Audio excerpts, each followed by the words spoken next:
বিরাট কোহলি যে পানি পান করে এটার এক বোতল পানির দাম আছে ৫,৫০০ টাকা। এটি বিখ্যাত এভিয়ান কোম্পানির পানি, যা তৈরি হয় ফ্রান্সের বিখ্যাত এভিয়ান লেস বেইন্স লেকের পানি থেকে। এই পানিটা নাকি বিশ্বের সবচেয়ে দামি পানি, যেটা পান করে হয়তো বিরাট কোহলি মনে করে যে আমি বিশ্বের সবচেয়ে দামি পানি পান করি।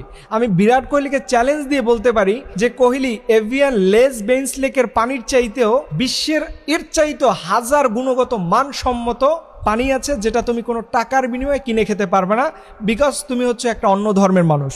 আপনারা অবাক হচ্ছেন যে আমি কোন পানির কথা বলতেছি, এবং আপনারা যদি আমার সাথে চ্যালেঞ্জ নেন যে এভিয়ান লেস বেইন্স লেকের পানির চাইতে এই পানিটার গুণগত মান যদি হাজার গুণ উপরে না থাকে, আমি এই মুহূর্তে আজকে থেকে আলোচনায় বন্ধ করে দিব। আপনারা শুনে এটা তো অবাক হচ্ছেন যে আমি কোন পানির কথা বলতেছি। এই পানি এই পৃথিবীতে আছে, সেটি শুধুমাত্র আল্লাহ তাআলা মুসলমানদেরকে দিয়েছেন, সেটি হচ্ছে জমজমের পানি।